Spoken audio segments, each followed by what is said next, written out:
نحمدہ ونصلی ونسلم علی سیدنا و مولانا محمد رسولہ النبی الامین المکین الحنین الکریم الرؤوف الرحیم اما بعد فاعوذ باللہ من الشیطان الرجیم بسم اللہ الرحمن الرحیم۔ واجب الاحترام ساتھی، اللہ تعالیٰ کا بے پناہ لطف و کرم اور اس کا احسان عظیم ہے کہ جس کی توفیق سے ہم اس کے ذکر کے لیے اس کے گھر میں جمع ہیں۔ آج ہم اللہ کی توفیق سے سورہ الاعراف کی آیت نمبر 54 سے اپنے سبق کا آغاز کر رہے ہیں۔ اس آیہ مبارکہ میں اللہ کریم نے ارشاد فرمایا، ان ربکم اللہ الذی خلق السماوات والارض فی ستۃ ایام ثم استوی علی العرش یغشی لیل النہار یطلبہ حثیثا والشمس والقمر والنجوم مسخرات بامرہ الا لہ الخلق والامر تبارک اللہ رب العالمین۔ بے شک تمہارا رب اللہ ہے جس نے آسمانوں اور زمین کو 6 دنوں میں یا 6 مدتوں میں یا 6 ادوار میں پیدا کیا، پھر وہ اپنی شان کے لائق عرش پر استوا ہوا۔ وہی رات سے دن کو ڈھانک دیتا ہے، ہر ایک دوسرے کے تعاقب میں تیزی سے لگا رہتا ہے، اور سورج اور چاند اور ستارے سب اسی کے حکم کے پابند بنا دیے گئے ہیں۔ خبردار، تخلیق اور حکم اور تدبیر کا نظام چلانا اسی کا ہی کام ہے۔ اللہ بڑی برکت والا، جو تمام جہانوں کی پرورش فرمانے والا۔ اس آیہ مبارکہ میں رب کریم نے اپنا تعارف کروایا کہ میں وہ ہوں تمہارا رب۔ رب کا معنی ہوتا ہے عام تو لفظ استعمال کیا جاتا ہے اس کے لیے کہ پالنے والا، پرورش کرنے والا۔ حقیقت میں رب کا جو معنی ہے کہ کسی بھی چیز کو تدریجاً اپنے کمال تک پہنچانا۔ پرورش بھی اسی طرح ہی ہوتی ہے نا جی۔ پرورش بھی کوئی 1 لمحے 2 لمحے 4 لمحے کا کام نہیں ہوتا۔ اب آپ کسی بچے کی پرورش کرتے ہیں تو آپ پہلے دن سے لے کر جوانی تک یا اس سے جب تک آپ کے وہ حالت میں رہتا ہے، آپ کی زیر پرورش رہتا ہے، تو ایک لمبا پیریڈ ہوتا ہے، آپ بھی اس کو ایک کمال تک پہنچاتے ہیں۔ تو رب اس کو کہتے ہیں جو ہر ایک چیز کو تدریجاً اپنے کمال تک پہنچاتا ہے، اس کو رب کہتے ہیں۔ تو اللہ نے فرمایا کہ تمہارا رب وہ ہے کون؟ اللہ۔ اور اللہ جو ہے وہ ذات اسم ہے، ذاتی نام ہے اللہ کریم کا۔ اور پھر تعارف یہ فرمایا اللہ کریم نے پہلا کہ جس نے آسمانوں اور زمینوں کو 6 دن میں پیدا کیا۔ اب یہ 6 دن کا جو پیدا کرنا ہے، 6 دنوں میں جو پیدا کرنا ہے، دن کہتے ہیں اگر صبح سورج نکلنے سے لے کر سورج کے غروب ہونے تک کو دن کہتے ہیں، اگر دن کا شمار کیا جائے۔ اور اگر یوم اس کا ترجمہ کیا جائے تو اس کی تفسیر یہ بھی کی جاتی ہے کہ ایک سورج کے اگنے سے لے کر غروب ہو کر پھر اگنے تک 24 گھنٹے میں ایک دن مکمل ہوتا ہے۔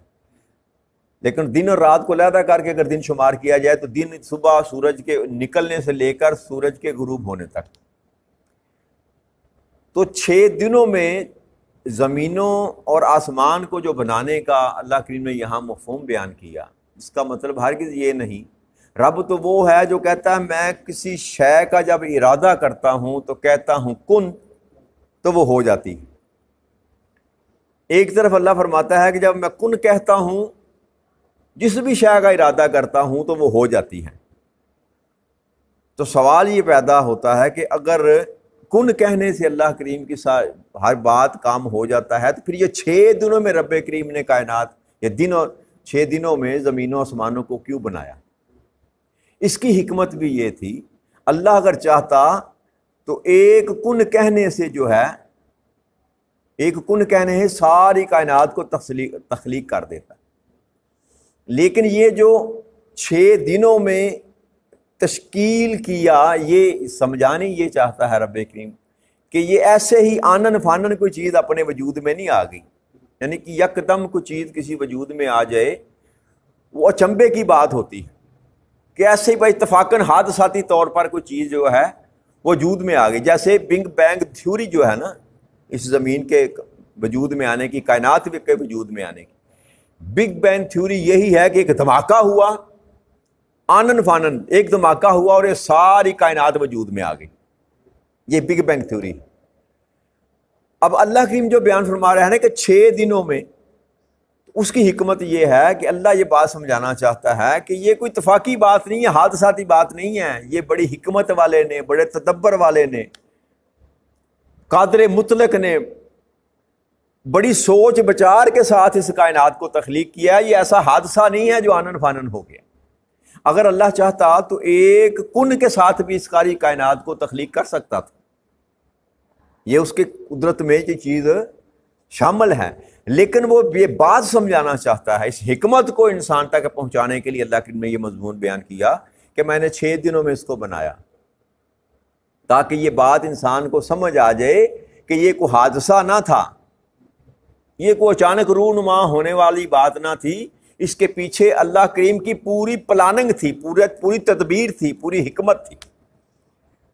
پورے حساب و کتاب کے ساتھ اللہ کریم نے پورے ناپ تول کے ساتھ ساری کائنات کو تخلیق کیا۔ اس لیے اللہ نے فرمایا 6 دنوں میں نے پایا، اور اس کی حدیث مبارکہ میں کئی تفصیلات مل جاتی ہیں۔ نبی اکرم صلی اللہ علیہ وسلم کی ایک حدیث مبارک ہے، میں مختصر کروں گا، بعض حدیثیں تو بہت زیادہ ہیں۔ آقا کریم صلی اللہ علیہ وسلم نے فرمایا، حضرت ابن عباس رضی اللہ تعالیٰ سے روایت ہے کہ اللہ عز و جل نے سب سے پہلے اتوار اور پیر 2 دنوں میں زمین کو بنایا، اور یہ 6 دنوں پر محیط جو بات کی نا، یہ ہے اتوار، پیر، منگل، بدھ، جمعرات اور جمعہ، یہ 6 دن ہیں جن میں اللہ کریم نے ساری کائنات کو تخلیق کیا۔ تو آپ فرماتے ہیں کہ اتوار اور پیر 2 دنوں میں اللہ نے زمین کو بنایا، اور پھر 4 دنوں میں بشندوں کی روزی کو پیدا فرمایا، پہاڑ نصب کیے، دریا جاری کیے، درخت اگائے، سمندر رواں کیے، یہ 4 دنوں میں۔ منگل اور بدھ دونوں میں بنائے، پھر یہ آیت پڑھی ثم استوی السماء و سورہ، یہ جو قرآن کریم کی آیت چل رہی ہے، اللہ اس کا ذکر کیا کہ اللہ کریم نے 6 دنوں میں جو ہے زمین کو بنایا۔ ایک تفسیر یہ آتی ہے، ایک نبی اکرم صلی اللہ علیہ وسلم کی ایک اور حدیث مبارک ہے، یہ بھی حضرت ابن عباس سے ہی مروی ہے کہ اللہ نے اتوار اور پیر کو زمین بنائی، منگل کے دن پہاڑ بنائے، اور دریا اور درخت بدھ کو بنائے، اور پرندے، وحشی جانور، درندے، حاشرات الارض اور آفات، مصیبتیں جو کچھ بھی وہ جمعرات کو بنائیں، اور انسان کو جمعے کے دن بنایا۔ اور ایک روایت میں آتا ہے کہ آدم علیہ السلام کو جمعے کے دن پیدا کیا، اور یہ تو کئی حدیث سے بات ملتی ہے کہ آدم علیہ السلام کی تخلیق کا جو دن تھا وہ جمعۃ المبارک تھا، تو یہ بھی حدیث مبارک ہے۔ اسی طرح ایک اور حدیث مبارک ہے، حضرت ابو ہریرہ رضی اللہ تعالیٰ اس کو بیان کرتے ہیں کہ تاجدار کائنات صلی اللہ علیہ وآلہ وسلم نے فرمایا، میرا ہاتھ پکڑ کر فرمایا، اللہ عز و جل نے ہفتے کے دن مٹی پیدا کی، زمین پیدا کی، اتوار کے دن اس میں پہاڑ نصب کیے، اور پیر کے دن درخت پیدا کیے، اور منگل کے دن ناپسندیدہ چیز آفات بدیات جو ہیں وہ پیدا کی، اور بدھ کے دن نور کو پیدا کیا،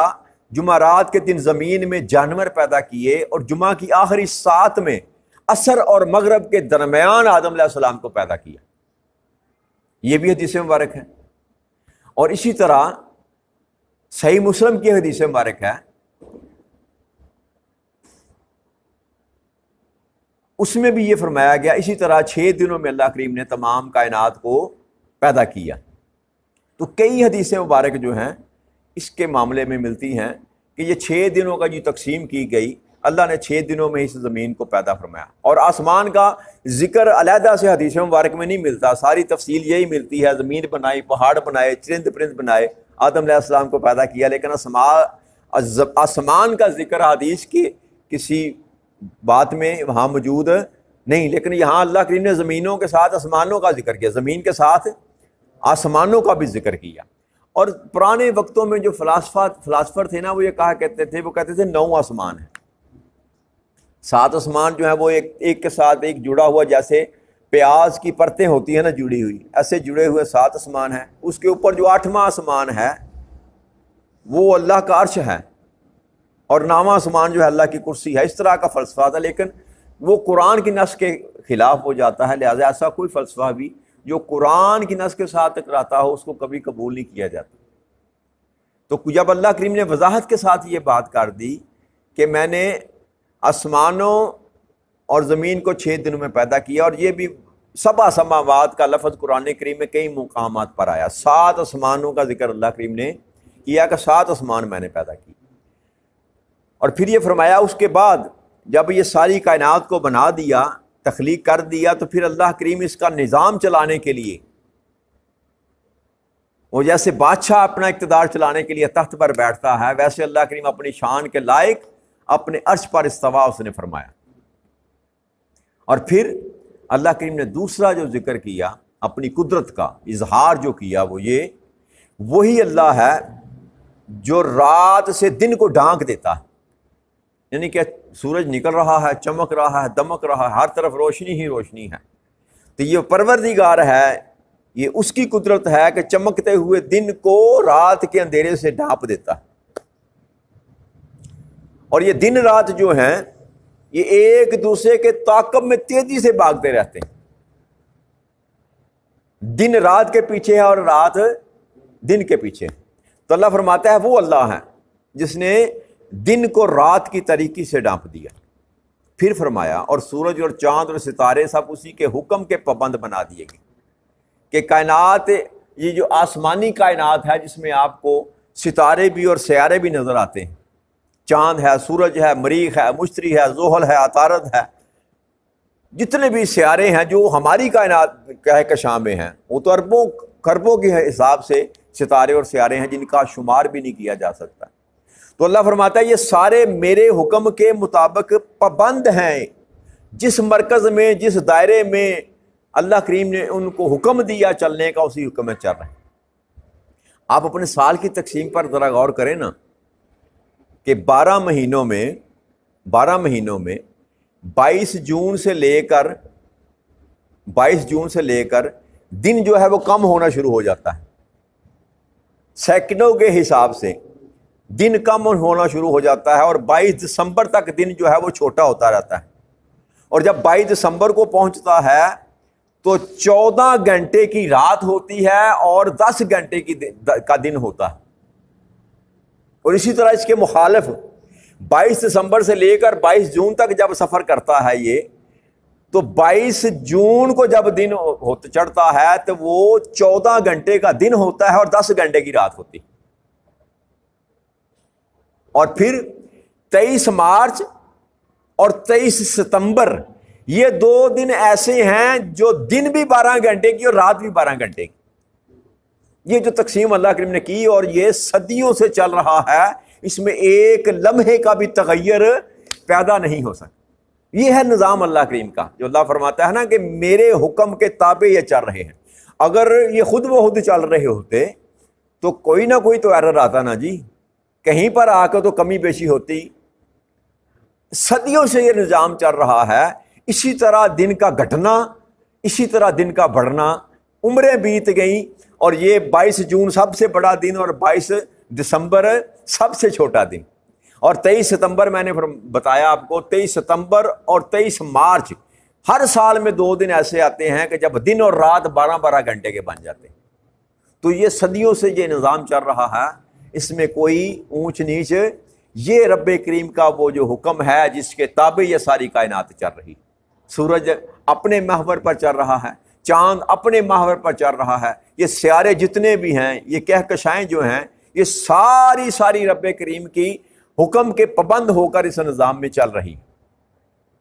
پھر اللہ کی فرماتا ہے کہ ہر چیز کی تخلیق یعنی کہ ایک ہے پیدا کرنا، ہر کائنات کی ہر شے کو پیدا کرنا، اور حکم اور تدبر کا نظام چلانا صرف اسی کا کام ہے۔ یہ بھی چیلنج اللہ کریم نے کیا کہ اللہ کے سوا نہ تو کوئی تخلیق کر سکتا ہے اور نہ اس نظام کو کوئی چلا سکتا۔ اللہ کی وحدانیت پر سب سے بڑی ایک دلیل یہ بھی ہے، اس کائنات کے نظام کا چلنا، اس کائنات کے نظام کا چلنا اور اس میں کوئی ایرر نہ آنا، یہ بذات خود اللہ کی وحدانیت میں بہت بڑی دلیل ہے۔ آپ اپنے گھر کی مثال لے لیں نا، اگر گھر میں دو حکمران ہو، اگر مرد کی حکمرانی ہو تو گھر کا نظام بہتر چلتا رہتا ہے، یا عورت کی حکمرانی ہو تو تب بھی گھر کا نظام بہتر چلتا رہتا ہے۔ لیکن اگر حکمرانی دو جگہ پر تقسیم ہو جائے، مرد کہے میری چلے گی اور عورت کہے میری چلے گی، تو ایسے گھر میں کبھی نظام درست نہیں رہ سکتا۔ تو اتنی بڑی کائنات جس کی کوئی حد ہی نہیں ہے، جس کو انسان چاہتے ہوئے بھی تصغیر نہیں کر سکتا، قیامت تک انسان اس کو تصغیر نہیں کر سکے گا، اتنی بڑی کائنات میں اگر دو بادشاہ ہوتے تو یہ آپس میں ہی نظام لڑ کے تباہ و برباد کر دیا جاتا۔ ایک بادشاہ کہتا ہے میرا حکم چلے گا، دن 16 گھنٹے کا ہوگا، دوسرا کہتا ہے نہیں 15 گھنٹے کا ہوگا۔ تو یہ ساری کائنات کے نظام کا ایک مربوط نظام کے تحت چلنا، ایک حکم کے پابند ہو کر چلنا، یہ اس بات پر دلالت کرتا ہے کہ اس ساری کائنات کو چلانے والی ایک ہی ذات ہے، اور اس ذات کا جو تعارف رب کریم کار ہے وہ کہتا ہے میں ہوں اللہ، وہ ہے میرے محبوب، یہ وہ تمہارا رب ہے۔ اے میرے محبوب کے ماننے والوں، یاد رکھو وہ تمہارا رب ہے جس کا نام اللہ ہے، وہی اس کائنات کی تخلیق کرنے والا ہے، وہی سارے نظام کو چلانے والا۔ اور پھر اللہ کریم نے ارشاد فرمایا اللہ بڑی برکت والا اور جو تمام جہانوں کی پرورش فرمانے والا۔ اب دو دفعہ یہاں پر ذکر نے رب کا ذکر کیا، اوپر بھی کہا ان ربکم تمہارا رب پالنے والا، پھر نیچے بھی رب، پھر دوبارہ فرمایا رب العالمین، کون رب؟ ساری کائناتوں کو پالنے والا، کہ فقط تجھے نہیں پالتا وہ۔ پہلے کہا ان ربکم تمہارا رب، وہاں خالصتاً انسانوں کو ایڈریس کیا جا رہا ہے کہ تمہیں پالنے والا، تمہاری پرورش کرنے والا، اور جب بات کا اختتام کیا تو فرمایا رب العالمین، ساری کائناتوں کو پالنے والا، کہ وہ رب ایسا ہے، تمہارا خدا ایسا ہے، تمہارا اللہ وہ ہے جو فقط تمہیں نہیں پالتا، ساری کائناتوں کو پالتا ہے۔ اور آپ کتنی کائناتیں ہیں رب کریم کی بنی ہوئی بنائی ہوئی، انسان اس کا بھی احاطہ نہیں کر سکتا۔ آپ فقط سنتے ہیں جن اور انسان، دو مخلوقات اور چرند پرند جو آپ کو ظاہری طور پر، کتنے جانوروں کے نام آپ کو آتے ہیں اپنی زندگی میں اگر گننا شروع کر دیں، آپ کی گنتی محدود ہے، لیکن اللہ کی تخلیقات لامحدود ہیں۔ حشرات ہیں، ایسے کیڑے جن کا نام آپ نے کبھی زندگی میں نام سنا، نہ کبھی ان کی شکل دیکھی۔ ہر خطے، ہر علاقے، ہر ملک، ہر جگہ پر علیحدہ رنگ کے کیڑے، علیحدہ رنگ کی نسل کے جانور، علیحدہ رنگ کی حشرات الارض، پھل پھول۔ آپ تصور نہیں کر سکتے کہ اللہ کی کائنات کتنی وسیع ہے، انسان احاطہ نہیں کر سکتا، اور جس کا انسان چاہتے ہوئے بھی بھرپور کوشش کر لینے کے باوجود بھی قیامت تک اگر لگا رہے تو احاطہ نہیں کر سکتا۔ اللہ فرماتا ہے ساری کائنات کو پالنے والا میں ہوں۔ وہ کتنی بڑی ذات ہے وہ، اور کس قدر وہ قادر مطلق ہے کہ ہر ایک کو پال رہا ہے، ہر ایک کو۔ وہ کہتے ہیں پتھر میں بھی کیڑے کو رزق فراہم وہ کرتا ہے، جو کماتا ہے اس کو بھی وہی کھلاتا ہے، جو نہیں کماتا اس کو بھی۔ چرند ہیں، پرند ہیں، زمین کے نیچے رہنے والے جانور، سمندروں کی تہ میں بسنے والے جانور، ہواؤں میں تیرنے والے جانور، ساری کائنات میں اللہ کریم فرمایا جو کچھ بھی میں نے تخلیق کیا، جس کا میں خالق ہوں، تمہارا اللہ وہ ہے جو ان سب کا رب ہے، جو ان سب کا رب ہے۔ تو اللہ کریم وہ ہے جو ہر ایک کی پرورش کرنے والا ہے۔ کائنات ارض و سما میں اس کائنات جتنی بھی کائناتیں رب کریم نے تخلیق کی، وہ اکیلا اس کا بادشاہ ہے، اور اکیلا ہی ان ساری کائناتوں کو چلانے والا، بنانے والا بھی اکیلا ہے، چلانے والا بھی اکیلا ہے، اور پالنے والا بھی اکیلا ہے۔ یہ اللہ کریم نے اپنا تعارف فرمایا۔ تو دوسرا اللہ نے ارشاد فرمایا ادعوا ربکم تضرعا وخفیا انہ لا یحب المعتدین، تم اپنے رب سے گڑ گڑا کر یا آہستہ سے دعا کیا کرو، بے شک وہ حد سے بڑھنے والوں کو پسند نہیں کرتا۔ تو اللہ کریم نے یہاں یہ تلقین کی کہ جو لوگ سرکشی میں چلے جاتے ہیں ان کو میں پسند نہیں کرتا، ہاں تم اللہ کے ہاں میرے ہاں گڑ گڑا کر اونچی آواز سے یا آہستہ سے دل میں ہی مجھ سے دعا کیا کرو، مجھ سے مانگتے رہا کرو۔ اب دعا کرنے پر بھی نا مختلف لوگوں کی مختلف رائے۔ بعض لوگ کہتے ہیں کہ دعا کرنے کا فائدہ کوئی نہیں، دعا کرنے کا مقصد کوئی نہیں، جب اللہ کریم نے جو لکھا ہے اس نے دینا ہے، جو ہونا ہے وہ ہو کر رہنا ہے، تو پھر دعا کرنے کا کیا فائدہ؟ جی یہ ایک ذہن ہے، ایک وہم ہے۔ جب رب کریم خود دیکھیں نا، قرآن خود کہہ رہا ہے ادعوکم ربکم، اپنے رب سے مانگا کرو، اپنے رب سے دعا کیا کرو۔ اب دعا جو کی جاتی ہے نا وہ اللہ کریم سے اپنے بندگی کا تعلق جوڑنے کے لیے کی جاتی ہے، اور پھر نبی اکرم صلی اللہ علیہ وسلم کی حدیث مبارکہ اس کا مفہوم ہے۔ اسی پر میں بات ختم کروں گا۔ آپ نے فرمایا کہ جو دعا، کچھ دعائیں ایسی ہوتی ہیں جو رب کریم ان کو پوری فرما دیتا، انسان نے مانگا اللہ کریم نے اس کو عطا کر دیا، اور لیکن کچھ دعائیں ایسے ہوتی ہیں جو رب کریم اس دنیا میں اس کو عطا نہیں کرتا، مگر اس کا بدل جو ہے وہ قیامت کے لیے سنبھال کر رکھ دیتا۔ کوئی بھی دعا جب انسان کرتا ہے وہ کبھی اللہ اس کو رد نہیں کرتا۔ رب کریم کی بارگاہ وہ بارگاہ ہے، وہ اتنا بڑا شہنشاہ ہے، اس کی تو شان کے یہ خلاف ہے کہ اس کو مانگے تو کہے میں دے نہیں سکتا، یا وہ دے نہ، وہ ہے سخی، اور اس سے بڑھ کر کوئی کائنات میں سخی ہے ہی نہیں، تو یہ کیسے ممکن ہے؟ تو انسان ہو کر اس سے مانگے اور وہ اس کو دے نہ، یہ ممکن نہیں ہے۔ فقط اس فرق صرف اتنا ہے کہ رب کریم ہمارے حال کو اور احوال کو بہتر جانتا ہے۔ اب جو میں مانگ رہا ہوں، جو آپ مانگ رہے ہیں، اللہ بہتر جانتا ہے کہ اس کو یہاں عطا کر دینا اس کے لیے زیادہ بہتر ہے، یا وہاں کے لیے بچا کر رکھ لینا زیادہ بہتر ہے۔ تو اللہ جیسے بہتر سمجھتا ہے ویسے اس دعا کا بدل جو ہے انسان کو عطا فرما دیتا ہے۔ اگر دنیا میں اس کے لیے بہتری کا سبب ہو تو دنیا میں عطا کر دیتا ہے، ورنہ اس دعا کی جو جزا ہے نا اللہ کریم اس کو سنبھال کر قیامت کے لیے محفوظ کر لیتا ہے، اور اس دعا کا بدل جو ہے اللہ کریم اس کو جب اللہ کے ہاں قیامت کے دن بندہ پیش ہوگا تو اللہ اس کو لوٹا دے گا۔ تو لہذا دعا ایک دوسری بات یہ ہے کہ دعا جو ہے وہ اس بات کا اظہار ہے کہ مولا تیرے سوا کوئی ہے ہی نہیں جو مجھے عطا کر سکے۔ یہ بندگی جو ہے نا یہ سکھاتی ہے، یہ بندگی کا تقاضا ہے کہ بندہ اللہ کریم سے دعا کرتا رہے۔ بھائی آپ نے نماز پڑھی، قرآن پڑھا، تلاوت کی، اور ایسے ہی منہ لپیٹ کر اٹھ کے چلے گئے، تو اتنی زیادہ خود غرضی اچھی چیز نہیں۔ بندگی کا تقاضا یہ ہے کہ ہاتھ پھیلا کر کے مولا تو ہی عطا کرنے والا ہے، تو ہی عطا کرنے والا ہے۔ تو یہ دعا خود بندگی سکھاتی ہے انسان، یہ خود بندگی سکھاتی ہے، اور یہ بندگی کا سلوب ہے کہ رب کریم سے مانگا جائے۔ اب عطا کرے، یہاں عطا کرے یا وہاں عطا کرے، یہ اس کی مرضی، اس کی منشا پر ڈیپینڈ کرتا ہے۔ ہمارا حق یہ ہے کہ بس ہر وقت اس سے مانگتے رہا کریں، ہر وقت اس سے مانگتے رہا کریں۔ جب وہ چاہے گا جتنا چاہے گا دنیا میں عطا کر دے گا، جب وہ چاہے گا جتنا چاہے گا وہ آخرت میں عطا کر دے گا، یہ اس کی مرضی اور منشا پر ہے۔ تو یہیں پر آج کی بات کو ختم کرتے ہیں، اللہ نے چاہا تو اس سے آگے کل مضمون بیان کریں گے۔ وما علینا الا البلاغ المبین۔ والسلام علیکم ورحمۃ اللہ۔